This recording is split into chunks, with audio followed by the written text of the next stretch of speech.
bodies, because no matter what body type we had, there was a place for us in the rugby field.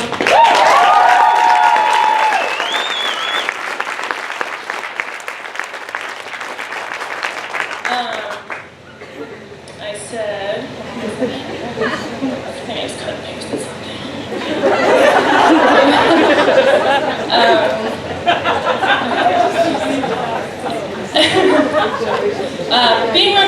Playing rugby taught me how to work hard. I learned to fight for every inch, no matter how big the other person looked. Even if you were covered in mud, if you couldn't feel your toes, if you were pretty sure your finger was broken. I learned that the fight was what mattered, and if I couldn't win the fight by myself, there were 14 other people that were right there beside you. And also, I had a little bit of a problem after I graduated where I would just tackle people randomly. In public. It was really weird. I literally have a video of me 3 years ago, and I just tackled the crap out of this girl, and it sticks with you. It's weird. It goes away eventually when you're 35. No, it doesn't. I've tackled you before, haven't I? So anyway, so the memories that stick with me are so random. They're just these small little movie clips, drink-ups, picking up rookies on the way to stage them. A girl here, she's not here, Betsy Super. Funny story about Betsy. So Betsy had a really serious injury, and she pretty much broke her face. I don't know how else to say it, she literally broke her face. And had to get surgery and this whole crazy thing. So this other girl had broken her nose, and so she had to go get the cast off her nose. And so I was like, hey, we're at the Hitchcock, let's go visit Betsy, because she just had surgery. You know, 2 birds with 1 stone. So I take this other girl, and we go and walk into Betsy's room, and she's in the bed, she's got a little morphine drip, and she's happy. And then the girl who broke her nose, Kristen Milano, she all of a sudden is like, I don't feel very good, and face plants into the wall. And I'm like, oh my god.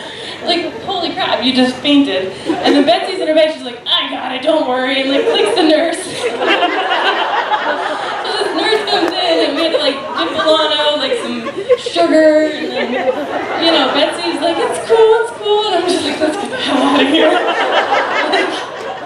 This place is crazy. So anyway, that's probably my fondest memory.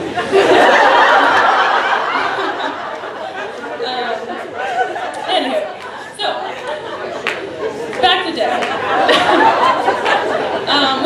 Without Deb, the DWRC just would not be. You gave so much of your time and your energy to the program, and you've just built something really special. And most of all, I just wanted to thank you for being my coach and my friends, and you will be missed and never replaced. Yeah.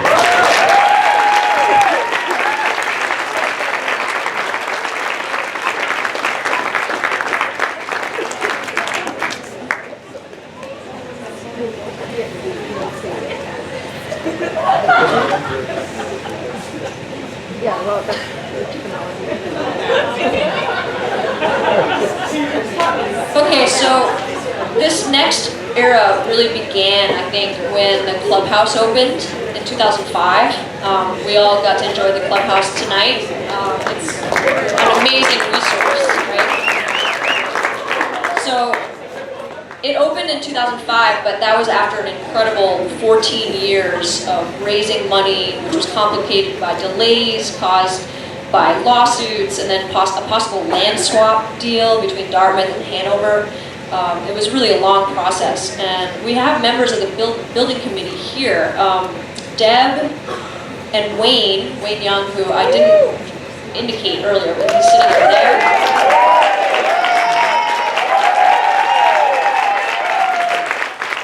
And I don't know, is Bob Seplicus still here? Is Sep still here? Yeah. So Deb, Wayne, and Sep were all on the building committee for the entire 14 years, and we have a lot to thank them for. They were joined by Boomer. Where is Boomer? He's here too. He came in a little bit later and really helped a lot with that process. All right, so they actually had to, all of these people had to work on having 2 complete designs made, one for Garapé and one for Sachem. And so, finally we built here. During this time, this is about from 2005 to 2011, the DWRC continued to go on incredible tours, made many appearances at USA Nationals, and just competition grew exponentially around the country. We had very large teams during this time, and it was around this time in 2011 we made our first request for varsity status. At the time, it really wasn't the best timing, so it was turned down. But at the same time, DWRC did move closer to that kind of varsity model with more training sessions, film breakdown, team film sessions, buses for transportation to away matches, a dedicated rugby trainer, and a strength and conditioning coach.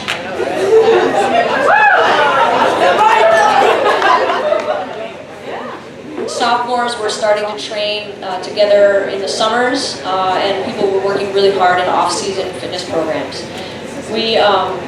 It was also during this time that Cully's Run, which many of you have participated in over the years.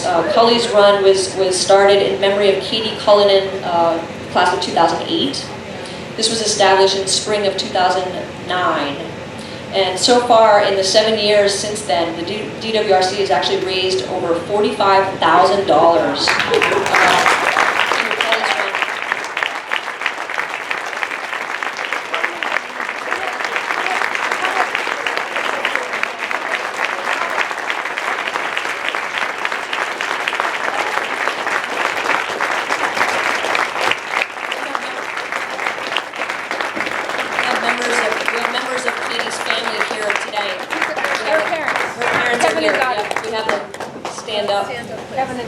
Katie's parents are here with us.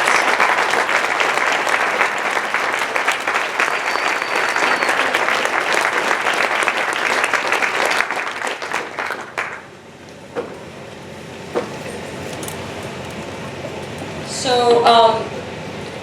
the money that we raised through Cully's Run goes to benefit the National Eating Disorder Association and Headrest. I just want to make sure everyone knew that. Finally, during this time, our most recently capped Eagle, who is to my left, Kirsten Arndt, 07.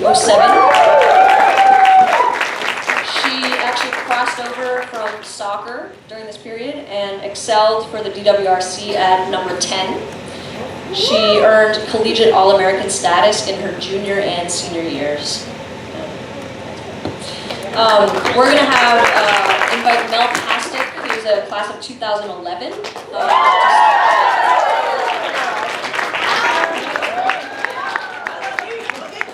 Melanie Pastic.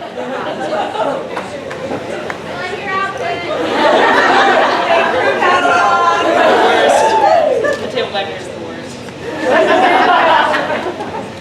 Okay, so I'll try to be blessedly brief. Just something different. But first, I want to give two shout-outs. First to my classmate Ilda Bashaktari, who's not here this evening because she's becoming Ilda Malloy. Another DWRC fairy tale. And the other thing I wanted to say too, and it's something that no one's talked about yet, but just to touring and how fun all of the tours that went on with Deb were. I hope that many people will remember the rules of tour, or have forgotten the rules of tour, more importantly. But those are really great. All of those travels were really great experiences, and I wanted to thank you for that, and helping to organize such great experiences. So, the first thing I wanted to say is just that when I came to Dartmouth, I was extremely excited about the opportunity to play a new sport. And I had no idea how, like you've heard before, how important a part of my life rugby would become. I was probably overly enthusiastic, and I remember I was the first freshman in my class to get cleared for contact, and I remember telling Deb that I was cleared for contact, and she just kind of rolled her eyes at me. And,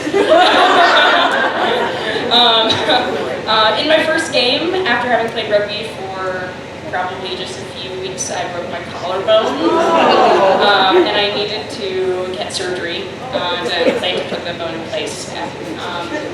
Deb drove me to the hospital, and in one of our first real kind of one-on-ones together, she heard when I told my parents that not only I was playing rugby, but I had a broken bone. And it was great that, at least in that moment, Deb realized that the support for me to continuing playing rugby wasn't going to come from them, and that it needed to come from the team and from her. And I wasn't that much disheartened, I guess, despite having broken my collarbone in my first game, which was probably foolish. But the people I met were the people I believed to be the most fun and most interesting, caring group of people on the entire Dartmouth campus, and I still agree with that statement today. So I didn't give up, and Deb and the rest of the team helped inspire me to keep playing rugby for the rest of my time at Dartmouth, and I've been playing up to this point, 4 more years after graduating. One of the most important things I learned through the DWRC was that a great teammate is someone who is not willing to ask what they can get from a team, but what they can give to a team. And I think that's really what we're here to celebrate today, how much Deb has given to the team and made this program successful.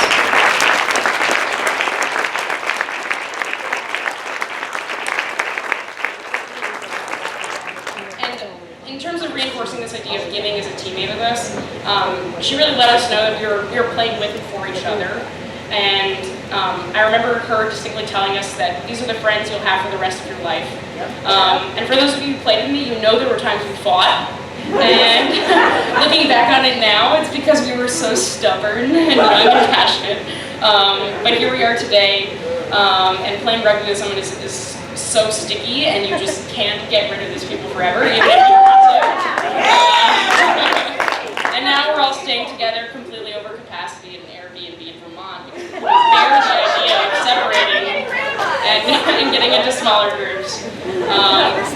The other thing that I wanted to highlight about my time at Dartmouth is that I always had the clubhouse from day one. And the sense of place that's been created by this facility is astounding. I really struggled personally in college with my family, and ultimately my parents refused to continue to pay for me to go here. But I was fortunate to have a team, to have Deb, who were all willing to be there for me and to give me a home when I felt unsafe or upset. And there were so many times that I would just drive out here because I didn't feel that great, and I would just be out here alone at the clubhouse, and probably the athletic department wouldn't like to do that, but I just felt like this was the place that I really called home while I was at school. Deb, thank you so much for the hard work you put into building this beautiful clubhouse and making it a space not only for rugby, but for gathering, hosting, and sharing memories. You've helped forge this whole room full of amazing and caring women, and for being there for all the students that ever needed compassion and help, and instilling within your players a love for the sport. Thank you.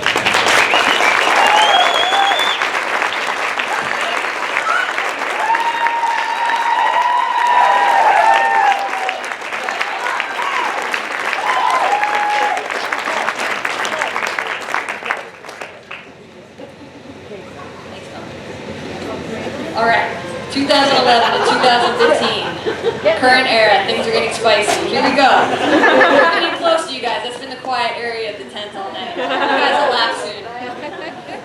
All right. Like the early 80s, team dynamics during this time reflected the changing campus atmosphere and a push for more diversity in admissions. Team diversity is now at an all-time high, almost double the diversity numbers of the general campus. With the addition of many more club sports for women and other larger cultural shifts, the number of athletes coming out for rugby and the overall team numbers went down. During this time, the team incorporated a spring sevens season, including the first winter trip to Las Vegas Sevens. I heard it was rowdy. Deb and others on the USA Women's Collegiate Strategic Development Committee had the opportunity to submit a rewrite and update of NCAA bylaws governing women's rugby to include more allowed matches and to redefine sevens tournaments as competition days. This bylaw update was pivotal in moving the nationwide varsity rugby initiative forward by allowing varsity teams the number of contests they needed to successfully complete full 15s and 7s seasons. When the bylaw updates were accepted by the NCAA, we submitted our second request for varsity status in June 2014. A full Ivy Rugby conference was also formed during this time as part of a nationwide initiative to move teams into their traditional conferences and divisions. Championships that used to be decided in a weekend tournament now are decided with a full league schedule and playoffs. Yesterday done, 16.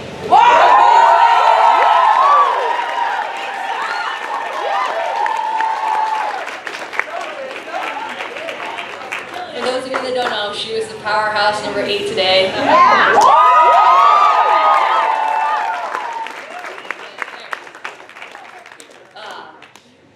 She earned collegiate All-American status, and Deb retired in June 2015, nearly 30 years after she first coached the DWRC. Allison Brock, class of 15, is going to come up and tell us about